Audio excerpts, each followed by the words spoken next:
Assalamualaikum warahmatullahi wabarakatuh. Di sini kami akan mempresentasikan hasil dari proyek akhir kami pada mata kuliah Data Mining dengan judul Prediksi Tingkat Kebahagiaan Masyarakat Berdasarkan Faktor Sosial dan Ekonomi menggunakan algoritma Logistic Regression dan Random Forest pada studi kasus dataset World Happiness Report. Di sini sebelumnya perkenalkan, nama saya Rizky Asadur Fisafi'i dan teman saya Agis Firgansyah. Latar belakang, kebahagiaan merupakan salah satu indikator penting dalam mengukur kesejahteraan dan kualitas hidup masyarakat pada suatu negara. Tingkat kebahagiaan tidak hanya dipengaruhi oleh faktor individu, tetapi juga dipengaruhi oleh berbagai faktor sosial dan ekonomi, seperti pendapatan, dukungan sosial, kesehatan, dan kebebasan dalam mengambil keputusan. World Happiness Report menyediakan data global yang berisi berbagai faktor tersebut dari banyak negara. Dengan memanfaatkan teknik data mining, data ini dapat dianalisis untuk mengetahui faktor apa saja yang paling berpengaruh terhadap tingkat kebahagiaan masyarakat, sekaligus membangun model prediksi tingkat kebahagiaan pada suatu negara. Nah, kenapa menggunakan logistic regression dan random forest algoritma?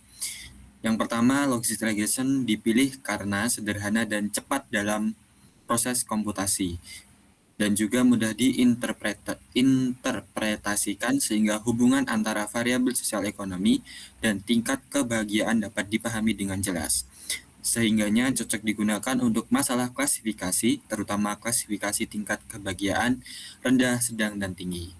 Yang kedua, random forest dipilih karena merupakan algoritma ensemble learning yang menggabungkan banyak decision tree, memiliki akurasi tinggi, dan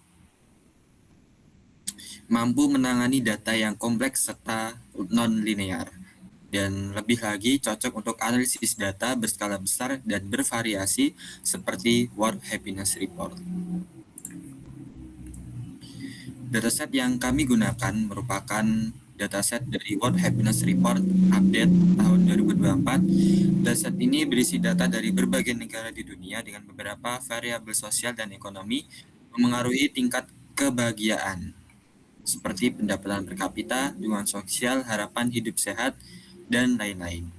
Serta untuk labeling, di sini kami membagi menjadi 3 kategori. Yang pertama yaitu low happiness atau rendah, rentang nilai antara 0,0 sampai 4,5. Yang kedua medium happiness atau sedang, rentang nilai 4,6 sampai 6,5. Dan yang terakhir high happiness atau tinggi dengan rentang nilai 6,0 sampai 10,0.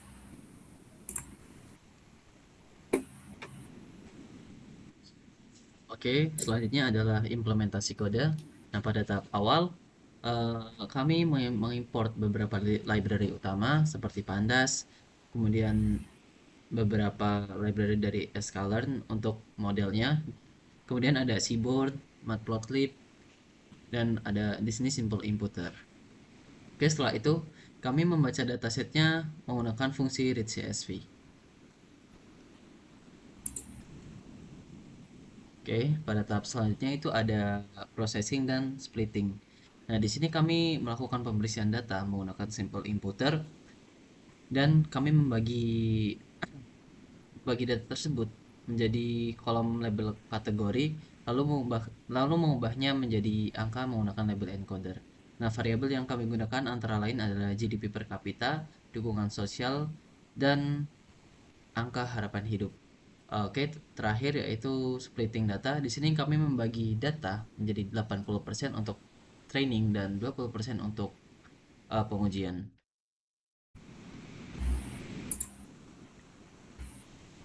Nah, karena setiap fitur itu memiliki skala yang berbeda-beda, maka kami di sini menggunakan standard scalar untuk menjaga konsistensi dan meningkatkan performa akurasi dari model.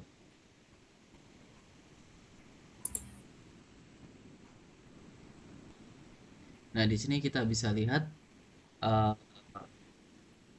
dari classification report logistic regression dia menghasilkan akurasi sebesar 75% dan random forest dia memiliki akurasi 81%. Yang dapat kita ketahui bahwa random forest lebih baik daripada logistic regression.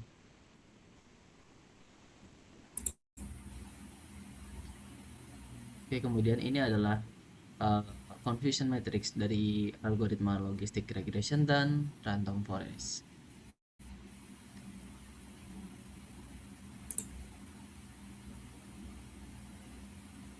Oke, next. Oke, jadi kesimpulannya melalui perbandingan antara dua model algoritma yaitu random forest dan logistic regression dapat disimpulkan bahwa random forest lebih baik dalam menangani kasus ini dengan akurasi sebesar 81%. Dan faktor utama yang menentukan kesejahteraan suatu bangsa itu adalah faktor sosial dan ekonomi. Oke, sekian presentasi dari kelompok kami. Kami akhiri. Assalamualaikum warahmatullahi wabarakatuh. Salam.